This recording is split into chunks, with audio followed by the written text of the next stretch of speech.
If you can pull yourself together and get yourself back in the game, you realize you've actually given probably 70%. There's still more to give. Even the person who can't walk, there's still more to give. Can't you crawl?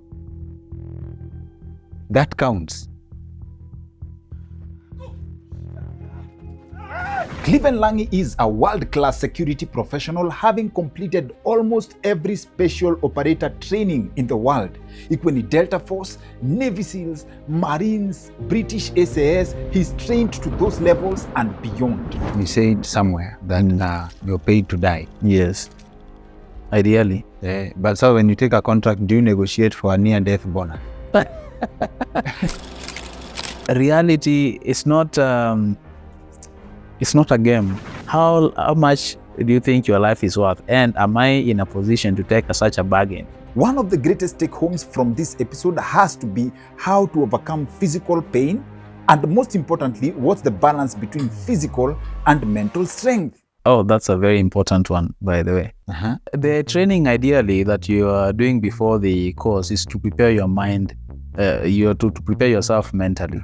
Most of those days are going to be boring. Most of those days are going to be demanding, physically, mentally, emotionally, because you have the element of dealing with people, and you can never ascertain how somebody is going to turn out to be. This episode may also help you develop a soldier's mindset to navigate difficult day-to-day real-life situations. Basically, the universal laws of endurance. How much can you tell us about the 6 weeks training in South Africa?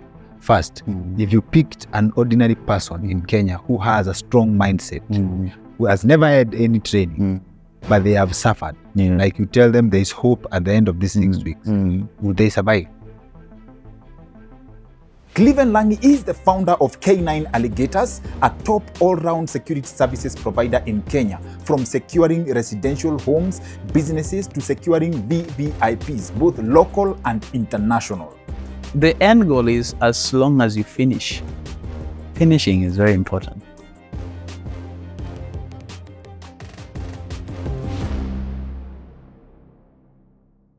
Our conversation is happening at Wojo, a premium co-working space located in Upper Hill, Makiwa Hotel, ilikuwa formerly Crown Plaza.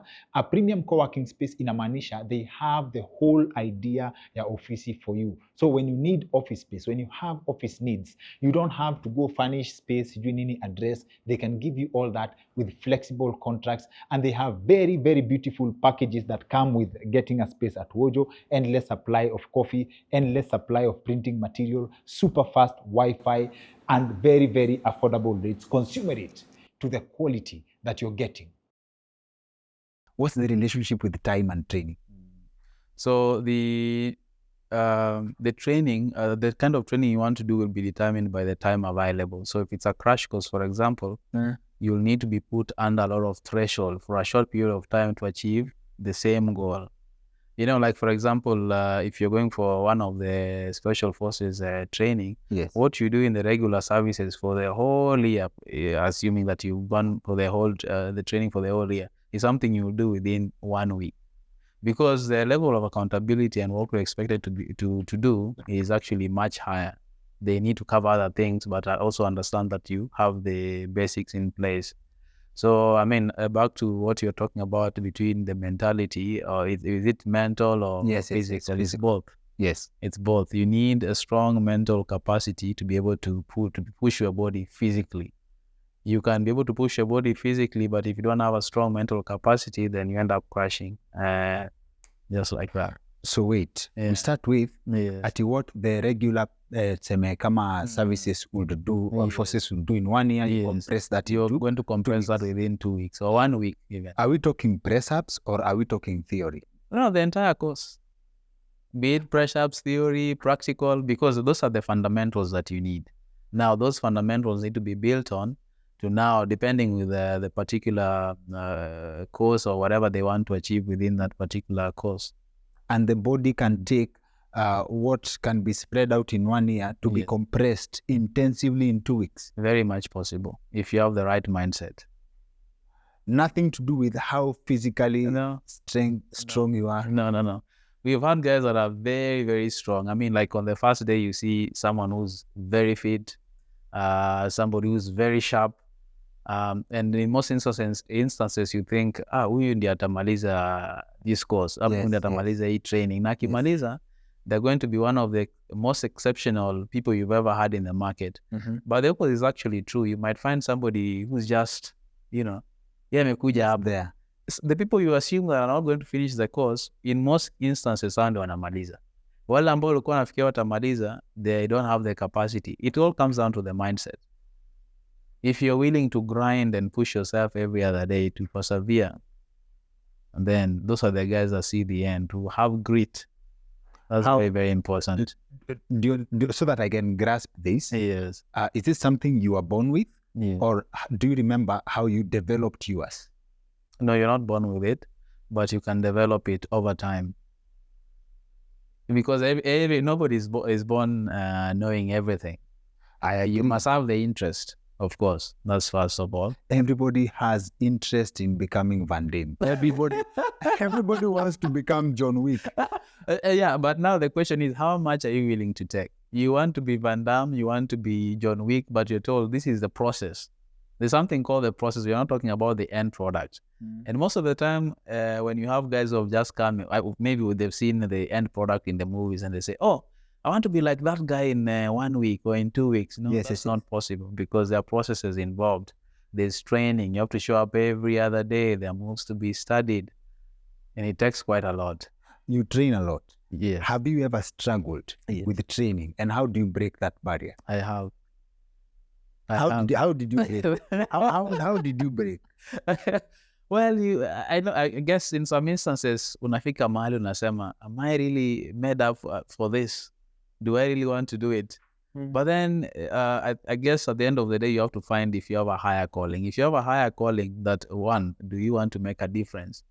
And two, that's one of the source you can draw your energy from. Like, I want to make a difference. This is what I've seen. For example, when I go abroad to do my security courses, I'm thinking, I need to make a difference. But are you not going to make that difference if you've not gone through the entire course, you've not survived the course? That's going to be very, very difficult. Second, you have guys who've go through it because of the past experiences they've had. Maybe take medicine, for example. You had a mother, father, sister, whatever in the family passed on. Yes. And that pushes you and you say, you know what, I don't want something like this to happen to somebody else ever again. So you find, people draw energy from different places, but ideally you'll get to that point where you want to stop. So is it accurate to say yes, that this thing we call mental, it's more mental than physical? Yes. The mental part is about the motivation, your motivation to do. Sometimes you have to do things even without the motivation. It's a discipline. Yeah, I'm telling you. Discipline. Motivation can only get you so far. Like every other day, it's like in training, we have what we call positive reinforcement and negative reinforcement. Positive reinforcement is where we reward strides and positive steps. You came today and said, oh, congratulations, you made it. You walked 50 meters. Oh, congratulations. Oh, you ran so fast. And then there is negative. Of course, now with the negative, you train irregardless. You're not expecting any sort of reward that, oh, you've done well. Why? Because what at the end of the day, or in the bottom of your heart, this is something that you have to do at the end of the day. But we find ways. People want to cope.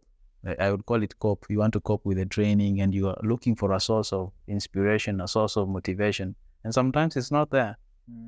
Yeah, you wake up in a rainy weather, it's sunny weather, it doesn't matter. What's the difference between positive reinforcement and negative reinforcement, and what's the impact? A quick interruption kabla tuendelee na story mazi. Najua inakatizia sana. Story imeshika. Toa kichwa hapo. Relax. This is important. Please allow me a few seconds to tell you something about our partners who, apart from helping us make this possible, like quality good vibes, they also have value they will wish to offer you. In this case, allow me to introduce you to Pet Mall Shelters.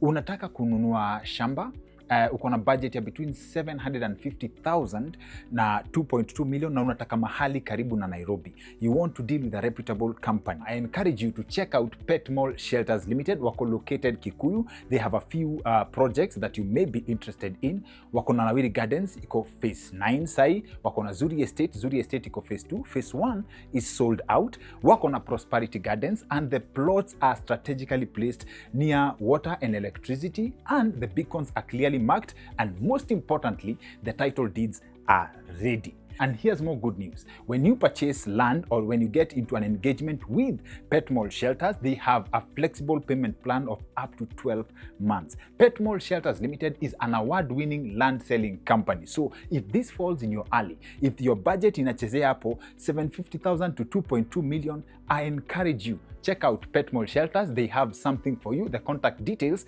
juzi tumewekea hapa kwa the screen. You wake up in a rainy weather, it's sunny weather, it doesn't matter.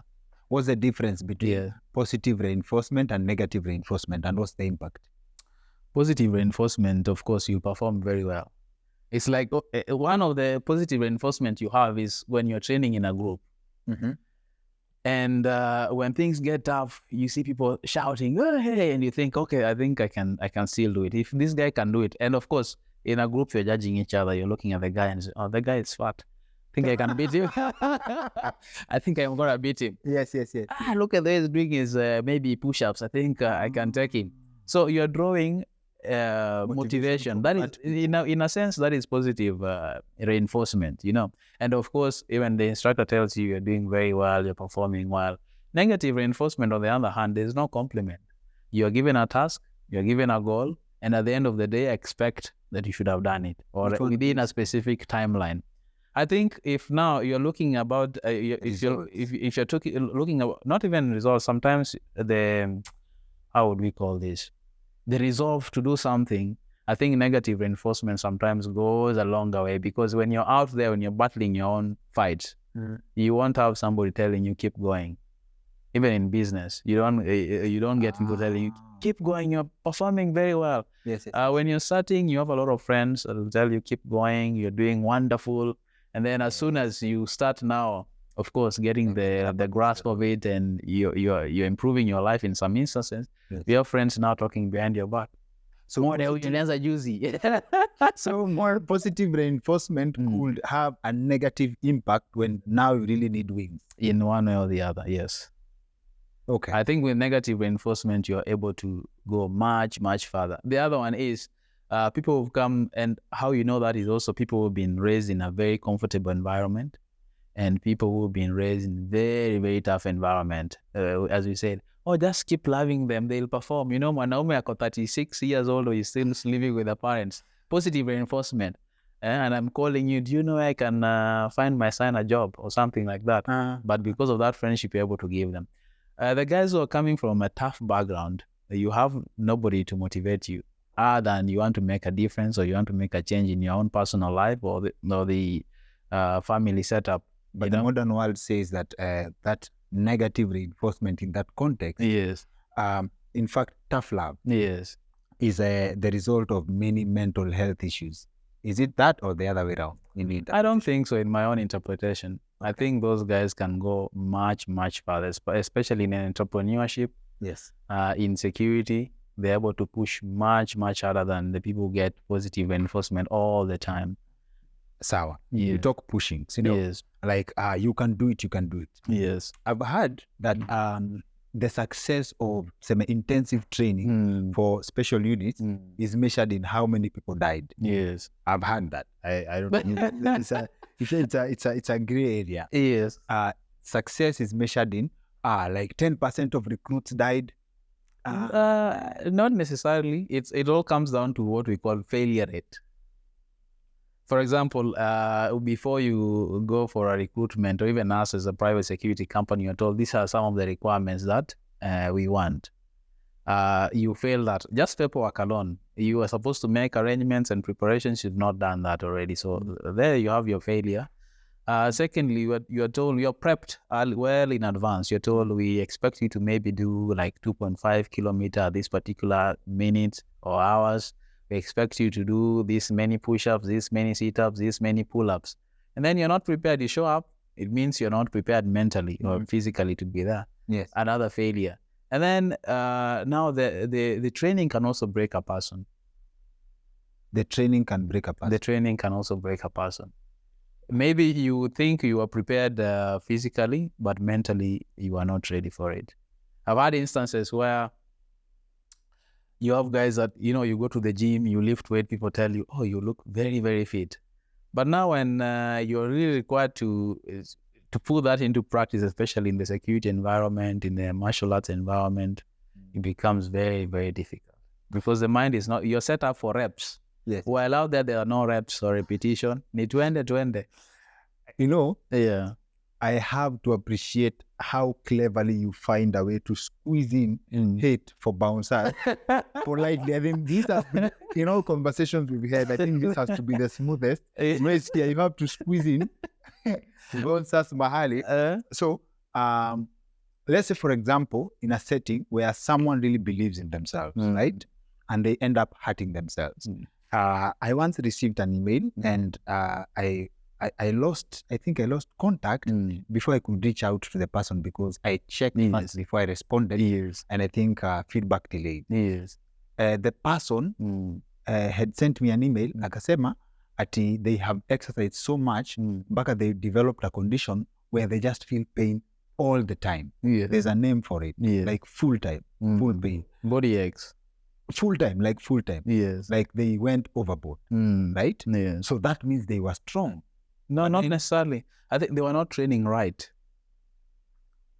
Oh, if you train right, if you don't train right, even the weights, if you train the wrong way, you're going to hurt yourself very, very seriously.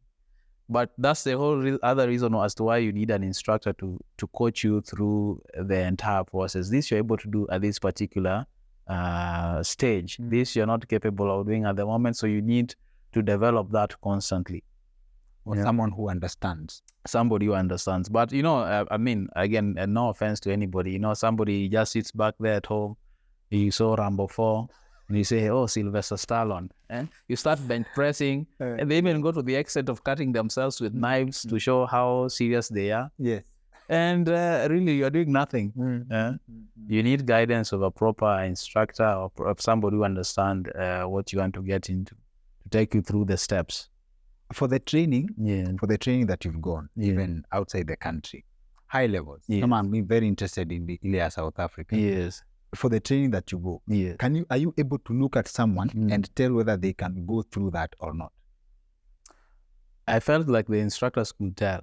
I couldn't at first, because when I went, I'll give you an example of the one for South Africa. We were given enough time to prepare, I included, because I was going for that particular course. It was under close protection, in a prestigious close protection school. So, of course, as I was saying, you train, you swim, and you do everything, and you think, oh, I'm fit.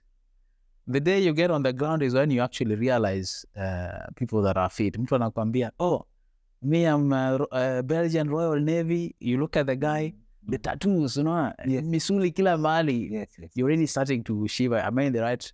You're asking yourself, am I in the right place? Yes.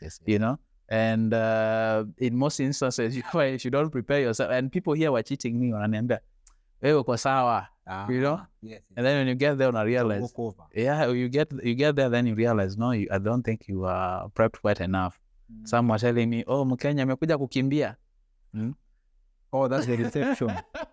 Yeah, but of course I had a bit of weight. Yes. But in my opinion, at that particular time, I thought I was well prepped, but I wasn't. What does that mean? Like, let's say, Yes. Theory versus reality. Yes, you've trained. Yes. Swim, nini. Is it in comparison to the levels of training that was there? Yes. In this sense, let me not mix up issues. Nataka kuangalia standardization of training at different levels. Yes. There is a certain, as you don't just, for a training kama you meet people from different special forces and special military units from other countries. When you walk into that environment, it's, first of all, you volunteer for that. Yeah, of course you volunteer for, you even pay for it. Your money. Your own money. And there are high chances you'll fail as well. Or these high chances? Very, very high chances. Because at the end of the day, if you're coming to my school and I'm a reputable school, I want to ensure that the body I'm sending out there is at least useful to the person that is going to use it. I mean, in quote, the meaning close protection. Yes. It's time to put the body into the protection art, you know? Yes. So I don't want to have a situation whereby I send somebody who's completely unprepared simply because you saw a movie, and these days you have what we call the weekend warriors. You come to the range, you train for 2 days, you're carrying firearms, you're showing guys, and you think, I wanna. But in a Weekend warrior. I want a weekend warriors. But there's nothing there. So the school, of course, has to ensure that there is quality, and that is something that you also sign as part of the forms that you fill before you even start the course. Yeah, that whatever happens is your own responsibility, and So it's a polite way for saying if you're weak, if you're too weak for this training, it's not our fault. It's not our fault, and it's survival of the fittest. So you know what you want. The school knows what it wants. The school has produced some of the best, and even the people that they've produced are some of the best in the world. Have set a standard, and they're saying do not, for any particular reason, lower those standards to accommodate incompetence of that guy. You know. Yeah. So it requires. Yes. But then this means that for example, you know what this school provides, right? Do you train as per those standards, ama you place a benchmark based on the training you've had? Let's say, for example, you say you meet someone from Navy, Mali, somewhere, they come and they fail that training. Yes, they will. Many instances they fail. But then you find that the training that they went through is intense. Yes. Are you saying there's a grace period for training to evaporate, however intense it was? Not necessarily. Is the training ideally that you are doing before the course is to prepare your mind. You are to prepare yourself mentally. You know that I'm well prepared and know this is the kind of things that I'm going to meet. They already told you probably the course is 6 weeks. In the 6 weeks course, you're going to have introduction, of course. And one of the biggest shocks that you get, even for most Kenyans when they go for studies in schools like those, you enter a small room and you have those red carpet, small squares, and you stand there. And you think, oh, we're just going to do an introduction, and then you're going to sit down in class. The instructor is going to make you stand for 6-8 hours. And they really tell you, you're right now, welcome into the close protection world. In most instances, you'll find yourself standing for those many hours or even more. So they're already preparing you mentally. This is something that you know, but you ignore in most instances. So it is to teach you patience or to test your fitness? It's not got nothing to do with testing your fitness or patience. That's just the nature of the job. Patience, you, of course, learn with maturity, but I cannot say you learn it with maturity because you have mature guys that are not patient. You have young guys that are very patient, and that's part of the wisdom that we all get. However, patience, sometimes, I think you're born with it. There's some guys that are not just patient, regardless of how many trainings you've undergone. Yes. Yeah. So, I don't know, Kama, you're allowed to tell us what this 6 weeks looks like. Yes. But in my head, I'll paint you a picture. Yes. I once went to the gym. I've had very many reasons of quitting the gym. Yes. But one of the main reasons I remember is walking into the gym. I thought like it is something I've discovered. Yes. I thought like I'll find myself there, and it is now my time to shine. Okay. So I get to the gym. I find people doing exercises zenye I don't even think were possible. And I was like, so if I start training now, who am I going to beat? Like these people, like who are you protecting yourself against? If someone were to hurt you, there are people who have been preparing for hurting people all their lives. So what are you training for? So you find yourself inserted in a situation where people are like, training that level. What are you training for when there is someone else who has been training better for? You are training for the eventuality that case or an issue like that happens to you. Now, in training, this is the way we are it's divided. For example, under the 7-point system that we teach in self-defense or anybody starting out in security, the first point is you must be able to identify threat, and that comes from awareness. Now, how are you going to achieve awareness? You have to start training. People have to teach you that if you are sitting in a room, this is how you need to do, and this is because of A, B, C, D. That's the beginner mindset. And then later, once you understand, you're able to find position yourself positions of advantage to identify any particular. And of course, you've got the sixth sense as well that will be able to assist you within that, with that particular. You're kind of cultivating the sixth sense. So that's the first step. Second step, you're told that once you identify the threat, you have to start creating what? Distance. Distance is very important. So now, and there's a reason as to why they'll talk to you about the distances, the kind of weapons, different sorts of weapons, and why you need that particular distance. Maybe you want to use barricades and things like that to protect yourself. So that is the second step. And then the third is you have to prepare your weapon. So your weapon could be anything, could be your phone, could be even your suit, jacket right now, it could be anything within that particular, how to use that. That's very important. Then you have the fourth, after preparation of the weapons, now you're going to practice what we call communication. Because conflict can only go two ways. You have escalation of conflict and de-escalation of conflict. Yes. And that will be presented depending with how you communicate. A lot of issues can be resolved just by how you communicate. That is tone, your facial expression, your body composure and posture. Very important. That you have to be taught, and you understand why people are looking at those. And that will also, of course, argument the issue of the distance that is there. Once you communicate, there are two things, what we call the fifth point that we call the stop effect. The stop effect, anybody can do it. It's like when you say stop. And to best portray this is when you have ladies probably sitting in a restaurant and I've gone out on a date. And all of a sudden, maybe I got the wrong cue and I've touched this particular lady that I'm with in the restaurant. And they say, stop. What happens? Everybody else in the restaurant is looking at you. So that's one way that it can go. So one is I feel embarrassed and maybe I try find a way to walk away. That's one instance. The second instance that you'll have now, that will bring us to the point that you were discussing. You'll have the guys that will stop again momentarily if you say stop. And then they will proceed depending with how you portray your stop. You can say, stop. And the guy is looking at you and thinking, I'm going to slap the heck out of this fellow. But it's not strong enough. And then you have the 3%. And that's what everybody in the world is training. The 3% will not care for your stop, or you give them money, your belongings in this case. If they want to kill you, they'll just come and kill you. Either they shoot you, they stab you, they choke you, and the psychopaths fall. That's the 3% that makes us, of course, people in security and anybody else interested in training to train. So when you say training, one, you could be doing it for fun. If that's what you want to do, you could be doing it to get technical skills. Maybe you enjoy a certain art and you really want to be progressive in that. But the main reason for training that you find everybody else training out there in the world is for the 3%, that whether you say stop, you give them your possessions, they will not care. They'll just kill you. Now, some of those guys, again, that you're seeing going to lift the weights and all that, I think sometimes it's a projection of traumatic experiences in the past. And I'll give you one good example.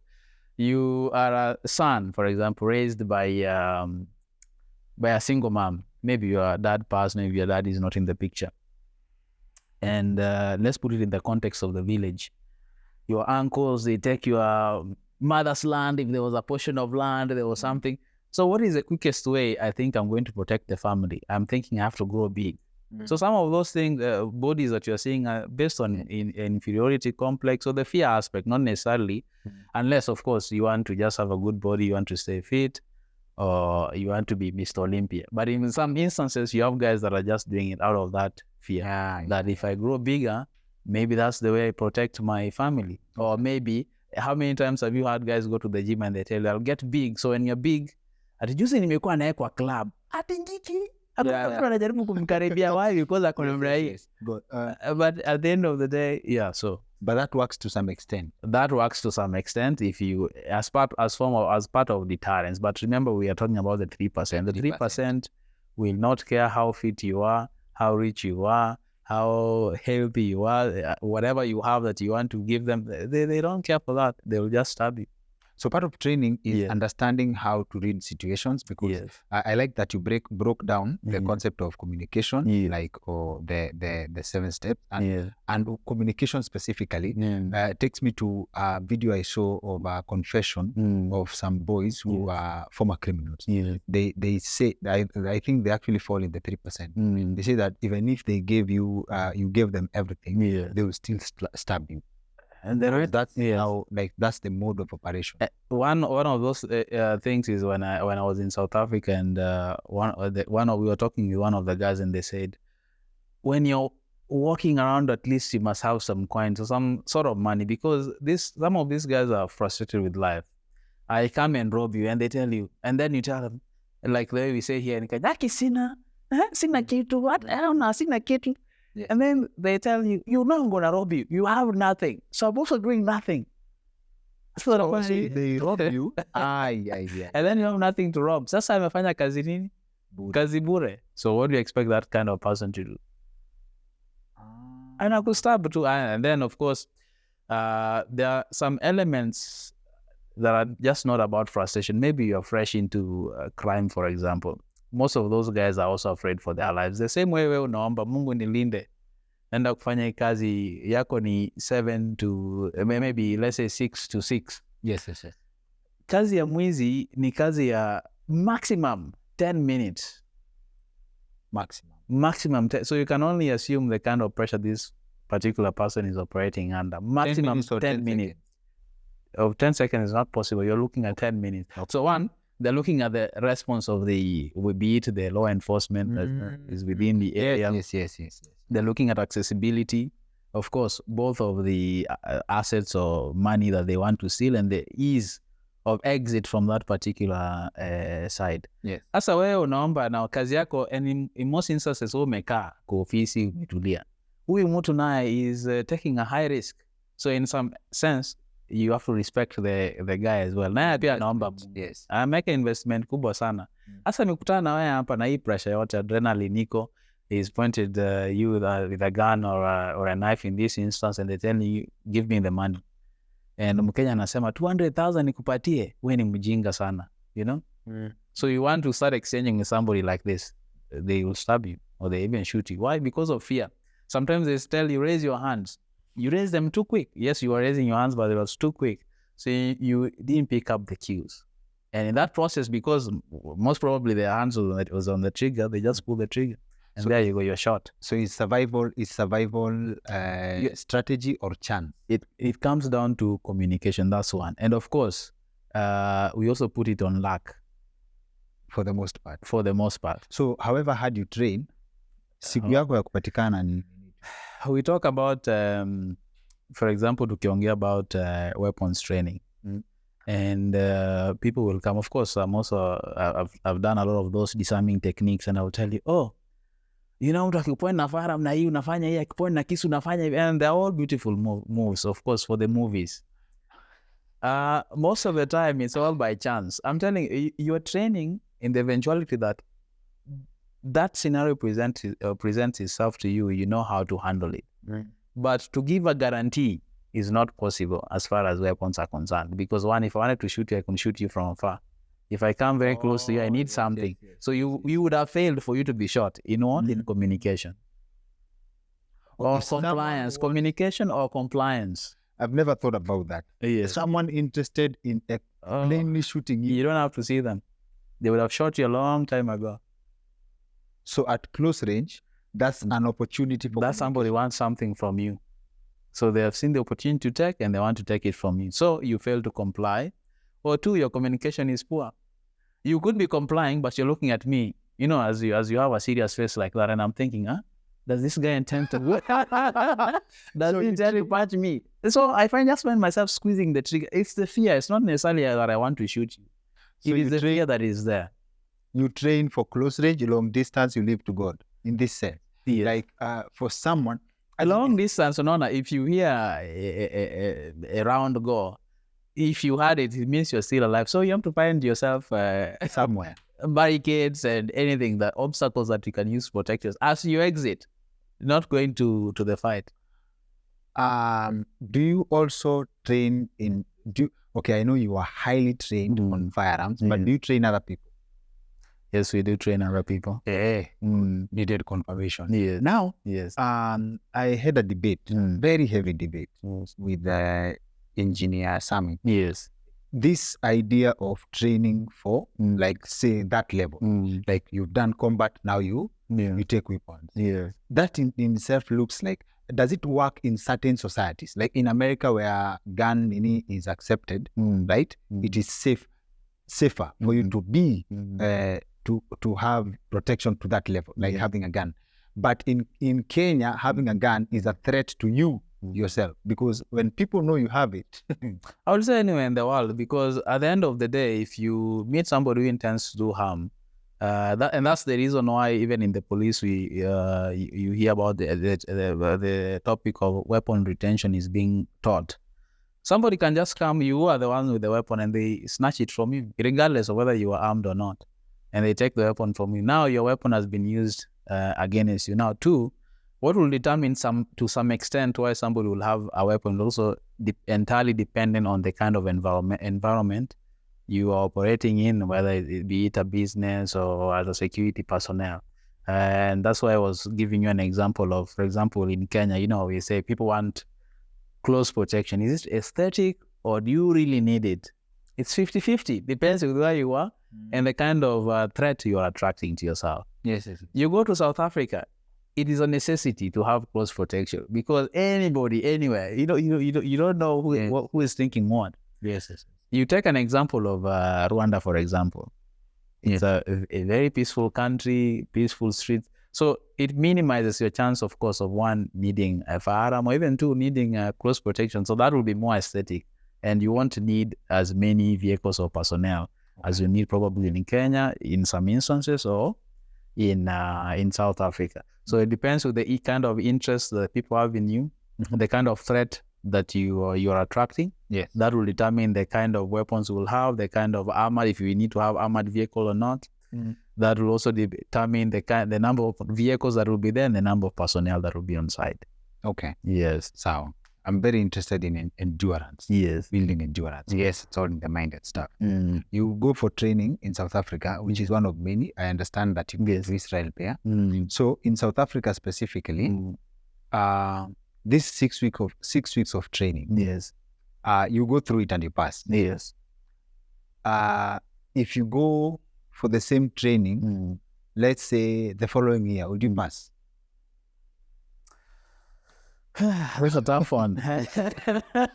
Once you're certified, oh dear Lord, thank you, I passed. No, not necessarily. So there's something called refresher. Anyway, you go anyway. As far as you're in security, you have to do refresher courses after a certain period of time, be it 6 months, 1 year, or 2 years. You literally have to go for refresher courses. Even when you are protecting a principal, for example, as a close protection officer, you must find time even within a week, or even once a week.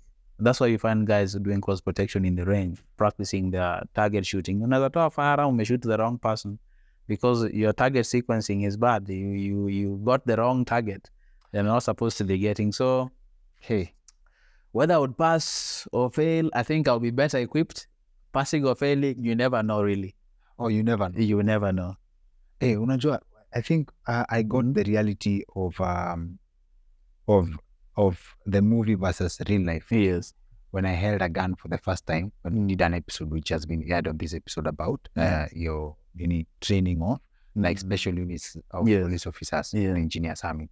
That thing is heavy. Yes. Hiyo kitu ati sijui movie ati it's not practical. Yeah. So now, what's the practicality of training versus on the ground? So training prepares you for the actual scenario that you will face. However, you cannot say that it prepares you 100%.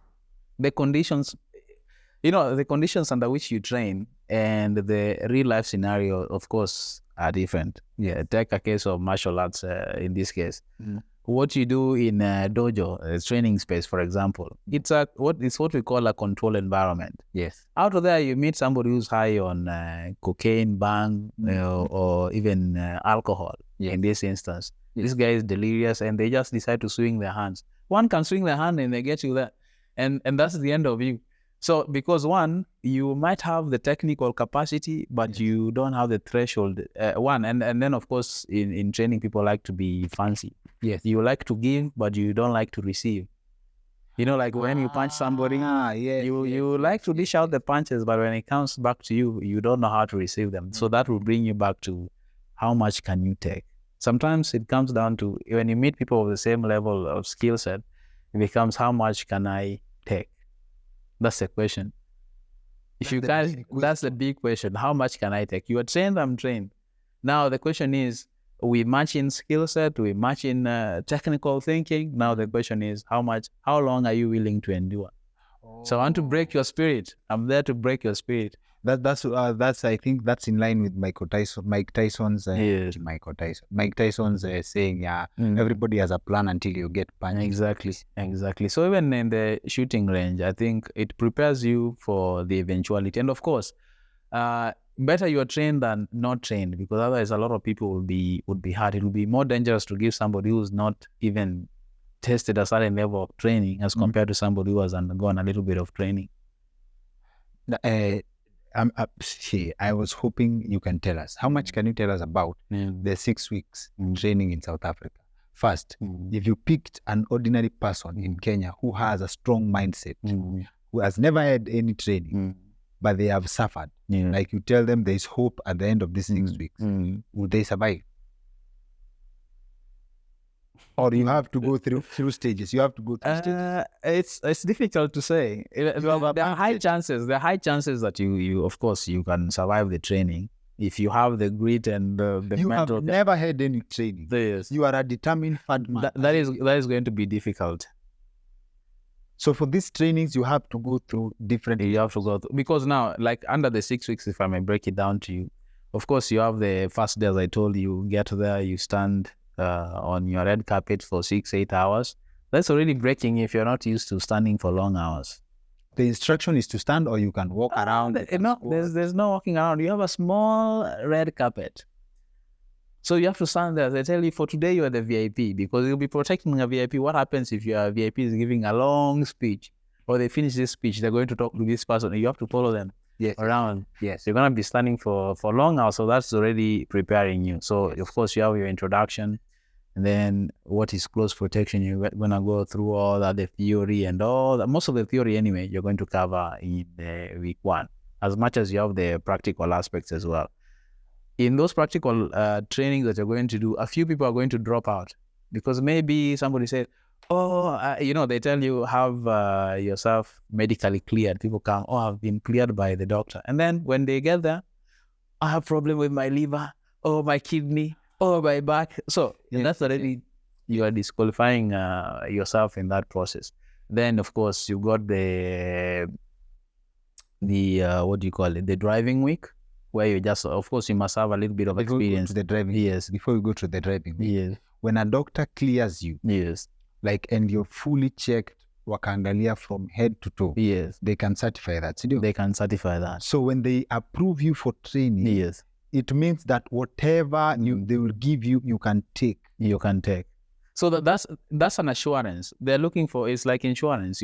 I'm telling you, just make sure that you fulfill all these criteria, and you're telling me I'm capable of doing that.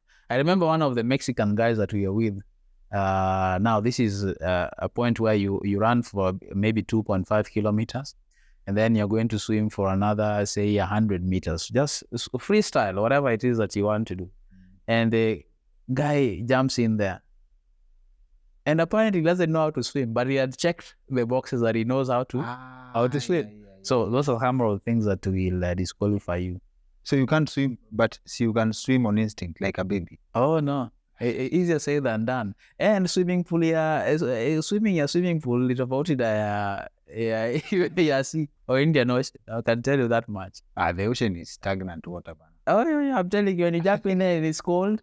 You're freezing. Yes. And then now, Okay, why the ocean and not the swimming pool? Because these are a simulation of a real life scenario. Yeah, they have to prepare you for a real life scenario. And of course, as you know, you have clients that prefer a more corporate space, a relaxed space. And then imagine I meet a client who enjoys Red Bull. You know those Red Bull challenges. They like skydiving. I have fear of heights now. All of a sudden I can't. But I cleared myself that I can do it. You're already putting the client in jeopardy and yourself in jeopardy. You said you can do swimming, and then the client decides, oh no, today you're going scuba diving. You don't enjoy those kind of depths. See, we Then what do you contract before. Yeah? We discuss. I can be dangerous on land. In some instances, people just want to get the job. So, like in Kenya, for example, you can have somebody lying on your CV, oh, I've done this, I have this kind of experience. But when you really put them to the test, they're not capable of doing it. So those are some of the instances I'm just giving. Yeah, Say you can skydive, you can swim. When you say you can swim, of course, people think see the deep sea diving, something you get a crash course on it and you're able to do it because you can swim. You have those clients that like extremities. So a full round close protection officer, you have to tick all those boxes. You have to tick all those boxes. And genuinely, but if you can't do them, then again, it's only fair that you tick the things that you can do. Because now, the client that is going to acquire or pick you, understand these are the limitations of, for example, my close protection officer. To have any... now if you have this I can do, but this others I'm scared. Is that... No, you're not necessarily saying you're scared. It's like in the box, take maybe your height 1.5 or 1.6 or something, you take that. I am this color, you take that. I can run for this long without stopping, you take that. Because in some instances, something happens and you probably have to walk long distances or run. So you're not capable of that because maybe you have knee problems or back problems. So you can see how it threatens the safety of your principal or your client. Because you're not able to actually go through with what is necessary to keep the both of you alive, but you're being paid to die in any case. That's a strong statement. We come back to that. Driving week. Yes, we veered off at driving week. Yes, that's also very intense. So they require driving. Yes. Oh no, it's only easy when car. Yeah, it's very easy. Guy, when you put under pressure, 180, I don't know, all those kind of turns, reverse. Speed. Oh, it's not as easy as you think. You don't even need to be trained for. It's not as easy as you think it is. Kufinya, as in... I don't know, even as a fan, driving, of course, everybody. And they tell you must have at least 3-year experience in terms of driving. Gear shift, not manual, gear shift. A lot of people find that very challenging, and to do all those things that are required, doing those crazy turns, stopping. I'm telling you, people failed in that as well. So you could pass the endurance training of the first but week, then you fail driving week. Driving in itself is 1 week. That week is all about you're being assessed, of course, on your normal traffic conditions. You're driving. And then they'll test you on a skid pan, for example. It's a rainy weather and your client is being chased. Are you really able to control the vehicle, have proper control of your vehicle? That's the other thing. The brakes, the skid, all those, the braking, or the kind of braking that you have to do and on what kind of surface. All those things, unaonanga kwa bandika kwa Toyota hapo, differential braking. Yes, you need to know. You'll put them to the test. You need to ensure you have proper mastery of the vehicle, especially when you have living beings within that particular vehicle. But you can practice in a pro box, and you find yourself in a situation. Yeah, you can. But how many pro boxes? Most of them are automatic. But I'm telling you, need 3-year experience of manual driving. In the regular traffic conditions. That ensures that, now the reason why they want to make sure that you have a good feel of the gearbox, because now when you're under high speed, you're not going to be thinking about your gear shift. It's just a matter of instinct. Stop, brake. This is specifically 1 week to be a mirror driver. Yes, they want to assess you in every possible. Well, some of them could be even exceptional as far as driving is concerned, but the school is concerned to ensure that whoever they're giving out is very well versed with the driving, in any condition, that is presented to you. Sawa. So in 1 week, you're supposed to learn all this and get assessed on the same. In terms of retention, these lessons are trained in such a way that you will carry everything from that training. Yes.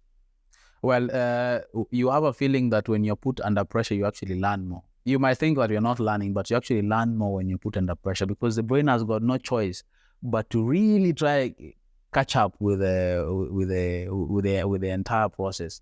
I mean, to a point whereby when you're sleeping, like the way you see the Matrix, your eyes is blinking when you're sleeping to that kind of degree, because you're processing so much information, because 1 week of one thing after the other, after the other, after the other, non-stop, and never stops. And you have someone who goes through the first week, second week, fourth week, fifth week. And of course, you've got the medical week to prepare you for as a medic. Okay. Because as far as security is concerned, you also have to be in a position to take the fight further. What I mean by that is maybe your client is injured, and maybe not even your client, your teammates, your family. You need to be able to take care of that before you actually even get to a hospital. Even take it in our normal environment, you need to be able to have at least a little bit of first aid. When somebody is bleeding, you're capable of keeping them alive, or their airway is breathing until you get to hospital. Getting easier. Yeah, so that is now pushing the fight beyond the actual fight, but like the it's not shootout. too heavy. It's in theory, like understanding how to treat people in need. This is not under pressure, believe me. Everything is under pressure, remember that. There's no relaxing week. No. You practice for when things are good. Kwenu nyumbani. You have an easy day back home. There's no easy day. And when you think, next week is going to be easier, no, it gets tougher. No, it's been designed to get worse in each passing week. So mentally, you can imagine the kind of mental capacity. I mean, in terms of strength, the grit. It comes down to perseverance in some. So hapo ndio nakwambia sasa, talk about the motivation we are talking about. For day 4 of constant training, unaamka 5 in the morning, you've gone for a run, you've done your training, you're in class, you're in exams, you're back into physical training. By day 4, if you're doing it properly, your muscles alone have started cramping because of what we call the lactic acid buildup. By day 4. And you don't have maximum sleep. Like the way you say, I have 8 hours to sleep. No, you don't have. Because at night, remember, you have, again, classwork. Again, maybe until 10 p.m. at night. And then from there, you have to go back to your dorms. And you want to try catch up with the classes, study for the next assessment test. So it takes quite a lot. So by day 4, already some people are maybe physically now, of course, they're starting to give in a kata. If you repeat those 4 days, by the 3rd week, I'm guaranteeing you at least half the class is gone. So if you can go, if you can go past day 4, yes. Okay, the people who start, as in your body starts to give yes. in day 4, yes. It means that these people, there's only one problem. They are not mentally strong. It's nothing to do with their physical strength. No, sometimes it could be physical. I mean, you're not prepared enough physically. Of course, for you to develop even the mental strength, it depends on what you put your body through with time. So you could be mentally, you think I can keep going, but physically the body is telling you, no, I don't think you can keep going. This is it for us. And of course, also the mind can be okay, but the body just the mind is willing, but the body is telling you, no, the calves are tight. You can't walk. Once you jump into that cold water, I'm telling you now, of course, you also have what we call pains and needles. When the muscles contract, even moving, you're walking like a zombie. And the training does not stop for you because you are not well prepared. The training continues. So it's pressure under pressure under pressure. So what gives? Now you sit down in the evening and you think, if I was in Nairobi right now, I would have a family laughing with me. I could be eating nyama choma, even when you don't eat that particular nyama choma. When you think about nyama choma, you are going home. Yeah, so you're thinking about escape. This is escape from the reality that you hear most people call. You are now trying to escape from. You are trying to find ways to survive. One of the fastest ways your body finds to survive is to tell you, I think this is enough. I don't think, but look at your hand can't hold this thing anymore. Why are you still holding it? And by week 2, you're questioning yourself, do I really want to continue? And then maybe you also get a chance to call home, and the family say, we miss you. The man is gone. So now, yes. Two things. I love philosophy so much. Philosophy. I'll take you back to the most difficult thing you've done. Yes. I'm tempted to know kama umeiruka from a plane. Yes. I'm very interested in that. But philosophy. Yes. Are you saying, when you say that the body playing tricks on you, yes. okay? when you bring this back to real life, it's telling you this is enough, you've taken enough, there are better things to do. I am very familiar with that concept. Yes. So do you think this extends, do you think there are people, this is a hypothetical one, do you think there are people who die because they have chosen not to fight? Very high possibility. It's possible. If the body just, you want to give in. But for me, as I told you, it's an escape patch. You're now thinking, I need to escape from this reality. Now, the reason, if you can pull yourself together and get yourself back in the game, you realize you've actually given probably 70%. There's still more to give. Even the person who can't walk, there's still more to give. Can't you crawl? That counts. If you can't walk, if you crawl, it counts. It counts. That counts. As the end goal is, as long as you finish. Finishing is very important. It doesn't matter how you finish. Endure and succeed and triumph over all your tribulation, all your problems. And the same applies across board, not necessarily even the security, even in the business world. When you're just about starting a business, it's very easy and everybody is happy, new ideas, and ideas are popping everywhere. When the reality of the business starts hitting, when I see King Ori, I say, King Ori, I think I can beat King Ori. I think I can do better. Until you get into the competition, you then realize, there's this thing I need to get a grasp of. There's this I need this, and now it starts taking a toll. Think of it from that perspective. It's interesting to see the 10 Commandments, the security. Oh, yes. When you first showed that to me, I thought like this was the 10 Commandments, the Lord. Yes. Could be something else. Yes. For me, they look like rationalization strategies to be dangerous.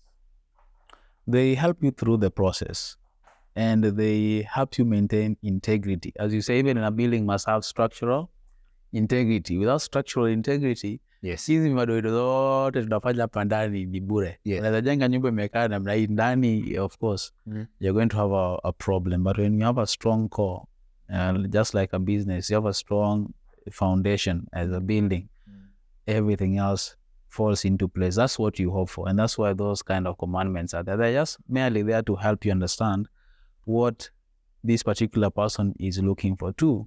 It gives you insight into what you're about to do.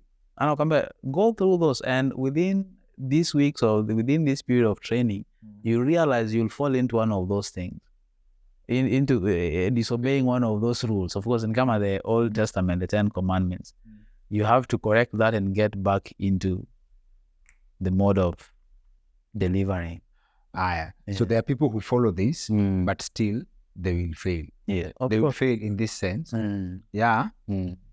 They have the right mindset. Yes. They have given their best in terms of physical strength. Yes. But in the end, the body will refuse. Right? Yeah. What is wrong in this case? They chose the wrong, because we are gifted different. I think when you're really pushed, that's when you start asking those questions. Because, one, you draw motivation from different places, as you were discussing earlier.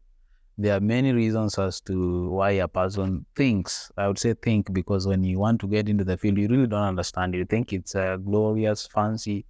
Most of those days are going to be boring. Most of those days are going to be demanding, physically, mentally, emotionally, because you have the element of dealing with people. And you can never ascertain how somebody is going to turn out to be, even in terms of dealing as far as patience with people is concerned. You can never dictate the outcome. You can think, I have processes to handle this kind of problem, but that is within that particular playing field.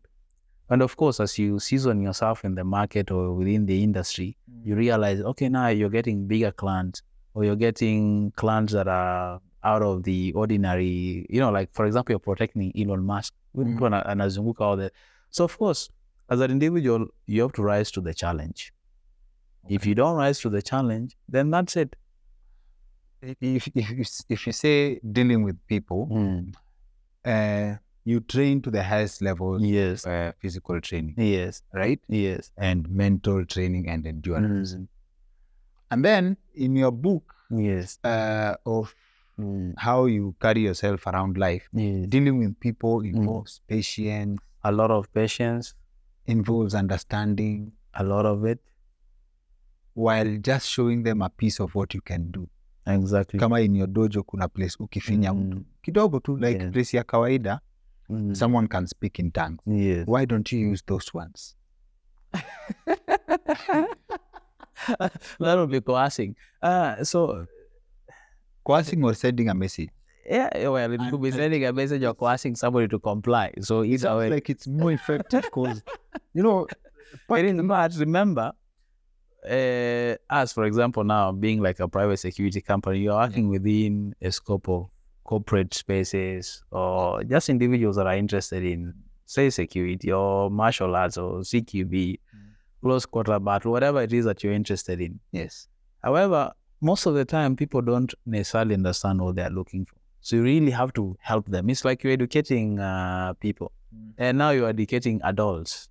You can be educating somebody and then they think they know better than you. So it takes quite a lot of patience. Sometimes you can even be frustrated. For example, I'm protecting a building. Just to give an example. I'm telling the client this particular building will require probably 8 or 10 personnel. Yeye huko anakwambia fanya na wawili. You know, Yes. You might have given all the reasons as to why you need all these people. And of course, we understand the issue of capital and all that. Yes. But it becomes tricky. So that's why you have to balance. Do I really need to take this particular assignment, or is it that I'm just looking for more clients? Yes. Whether they understand security or not. Yes. To be part of the club.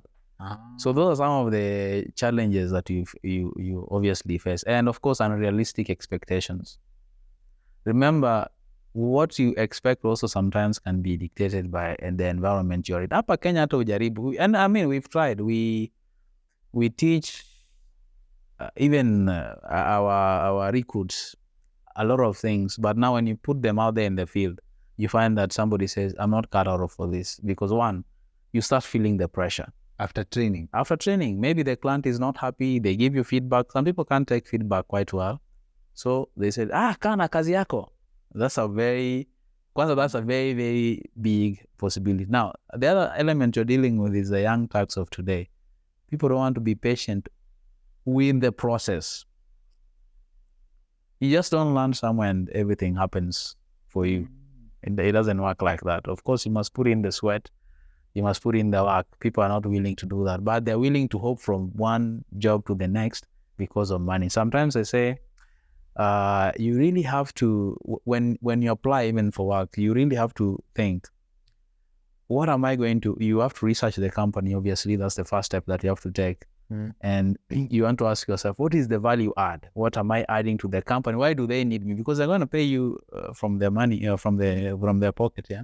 So even the client is paying for a particular service. So there's a certain expectations that they have. Are you really in a capacity to fulfill those expectations or not? So those are the whys you want to ask yourself. So some of them, unakuja kwa whichever industry you've gotten into because of, unatafuta tu pesa. Yeah. You don't understand how the industry is and the processes that entail within that particular industry. Okay. Bora pesa. And money is not a good motivation. Not necessarily. And I gave you a good example between a terrorist and, of course, if you join regular security services. There's a difference. There's a difference. Mentality, the drive, and the push behind it. Where unaingia security forces, regardless of where you decided, be it the police, the military, private security sector, why you're looking for money. Terrorists wanatafuta nini? The glory of death. The many for the end and now, the better for them. They feel much happier with that.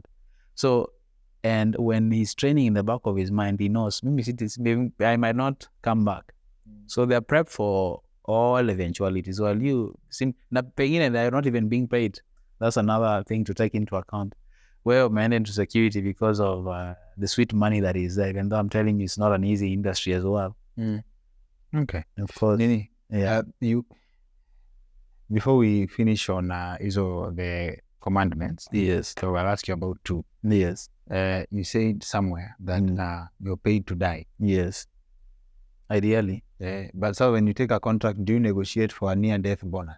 That's why you must charge well. That's why you must charge. And so that's the other thing. You must also understand now, for example, like the environment here, Kenya, for example, say regardless of the kind of threats you attract Yes. to your own profile, let's not call it a person, but the profile, there's a profile that you build that attract those kind of threats.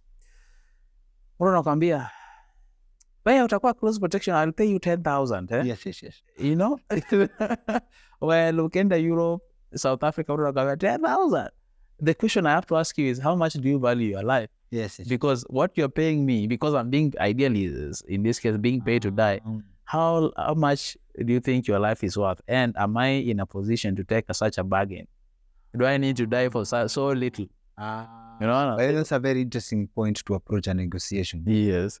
How So it's basically leasing your life. You are there to ensure, and for you, of course, as a service provider, as a security provider, you are willing to see to the end that you ensure the safety of this particular individual, or whether it's the family. Okay. But with the current status, hata Kenya peke yake, what you are paying, guys, is somebody really going to, unless they are doing what we call observe and report. Gari imetufuata hapo, hebu enda huko DCI or whatever report. So that's observation and reporting. Okay. Yeah. So now, two things. Thou shalt not do something like what reality requires. You will do exactly what reality requires, but thou shalt not give into mediocrity. Break down hizo mbili for us before that, please. Thou shalt not something like what reality requires. You'll do exactly what reality requires. That also helps you beat the question of procrastination. In most instances, utasikia mtu anakuambia, I will do it. I've just written it down in my notebook. I'm going to do it. But you end up doing it as the last thing, or completely not tackling it. That gets you right back in the game, that you have to make sure that the tasks given are completed in a timely manner and the report submitted, if you're talking about security. So reality is not a game when you talk about reality. It's not about game. Procrastination is a thing that you have to train to beat. In most cases, you have to. And many people suffer from procrastination. Yes. So how I train my mind is, if I think of something immediately, I start doing it, because you just give yourself a chance. I call it a chance of laziness. A chance of laziness. It's called a chance of laziness. It's going to cut across the whole day. And you're going to, because you didn't fulfill that task, you're going to get that disease in another task, in another task. You end up with a whole day wasted, and maybe you would have only done one thing. I'd rather you choose a few things you want to do for the day, maybe 4. Only 4. Even one good decision made in a day is equivalent to many over the whole month that are not productive. One good decision. Instead of having so many in the terms of the list of less to do, and then you didn't do it. So really, when you're just waking up and sleeping, it's a cycle, and then within a month, maybe you made one good decision or one decision. So you really need to put your mind there. Ukifikiria tu, you're already on it. What's the impact you have seen by operating with that mindset in your life? A very big difference. I'm able to be there for my clients when they need you. Sometimes because of also the pressures that you face with the clients, I need you now. I'll come. You literally don't show up. But if you put yourself in that position and say, I'll be there. Okay. Accountability, and serious accountability, you find even your client base grows, because they can trust that you'll see it and get it done. Yes. They trust that you'll be there. And of course, trust. What we're going to buy? Trust from what they see every other day. That presence that they see every other day, you develop trust by seeing something. And not just seeing it there, something is being done about it, or something is being done every single day. It's not about yesterday, it's about today. So I'm picking this. Yes. Sometimes we jinx ourselves by planning so many things. If you were to plan even one single thing a day, a good thing, you would see a lot of results. A lot of results and a lot of difference. And it's okay to plan for one thing, just do that, and I'd rather you do that than have so many plans and not fulfill any. Execute one. Execute one properly, not perfectly. Perfect is near impossible. Well, execute one and well. Of course, give it your best shot. There's always room to improve. That makes such a big difference.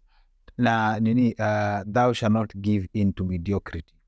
Mediocrity is the things you pick up along the way. As I said, it's one of those things that you're looking to survive reality instead of being in it and living it. Looking to survive reality instead of living it. The reality is the end. Of course, who is not guilty of that? And one of the ways, of course, by the way, is you're supposed to be doing something serious or something that is worth doing. Yes. You find yourself in front of the screen telling yourself, "Defanya after." That's the same as procrastination. That is same as procrastination.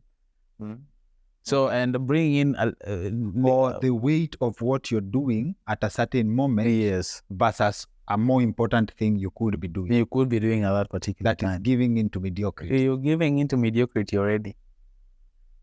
You need a kick. So there's this, and these are 10 commandments. So these commandments, thou shalt not presume or assume. Yes. Oh, that's a very important one, by the way. A very, very important one. Yeah. Presuming, like we've had instances where you receive instructions. I'm going to give you, maybe let's just talk about the security officers that we have.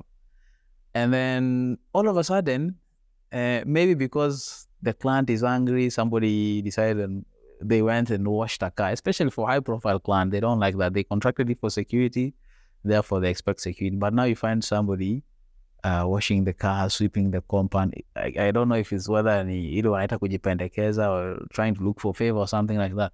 And they tell you, what are you doing? And you'll hear somebody say, oh, nilikuwa nimeassume.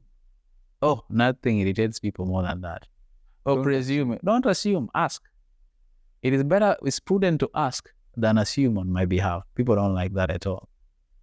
And what about the concept of like, kwani we lazima uambiwe kitu?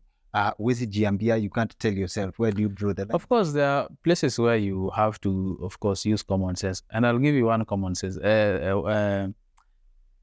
Presuming or assuming, we've discussed that, where you say, oh, nilikuwa nimeassume, or I presumed that you needed this, yeah? And where you need things done out of common sense. For example, we am protecting your property, and it's outside there, maybe you had visitors, and now you left some chairs out there. It's raining. What am I supposed to do? Am I supposed to leave those seats out there? So common sense tells me, why don't you take these wooden chairs or table and put them in the shade? That's what you would need to think about. Yes. Okay. Thou shalt not remain 15 minutes into the future. Thou shalt remain 15 minutes into the future. 15 minutes into the future. Very important. Respect people's time and they'll respect yours. 15 minutes into the future. That is be 15 minutes ahead. That is serious professionalism. Serious. That's one of the things that I'll put a tick there. If somebody came to discuss with you something and they came late, and maybe you're a busy person, you just cut out that particular time, that this is the time I can meet them, and then all of a sudden they eat into that time. Maybe you just have 30 minutes, you're going for the next meeting and somebody is late. I think it's disrespect to the position that you decide to pick, to the person that you're going to see, and to yourself. Yes. Now, thou shalt leave your mistakes in the past. Take the only lessons to the take lessons into the present and shape your future with them. Yes. So that ideally means that don't go back to your ex. No, you'll make mistakes. Yes. Not stupid mistakes, of course. Yeah, you can make mistakes, and people are liable to make mistakes here and there. But you don't dwell in that particular mistake because it hinders your next steps. But you can take the lessons you learned there, improve yourself, work on yourself, and take the right deliverables into the future. We're going to list these 10 commandments up and down. Yes. But then how practical is it to live by this to the letter? I think they'll play a huge role in terms of whether you succeed or fail. Or they play a huge role. A huge role. It's not, you don't have to live by the doctrine, Yes. You can do whatever you want, but there are some guys, they just like structure. Yes. And in some instances, it's just like to be reminded. And a human being must be reminded over and over and over again. Structure is very important. Structure is important. Of course, there are those who thrive in structure. There are those who are, freestyle. Freestyle. Don't tell me, but it'll be done. Don't worry. It is urgent. No. Take it easy. It will be done. My pace. So there are those who thrive in freelance. Now, of course, if you are your own boss, that's a different story altogether. But if you are going to compete with other competent people within your space, there are standards you have to live by. Then there are certain standards you have to live, and sometimes exceed those standards. Okay. Yes. Asante sana. Asante sana. That has been an insightful conversation. I've enjoyed it personally.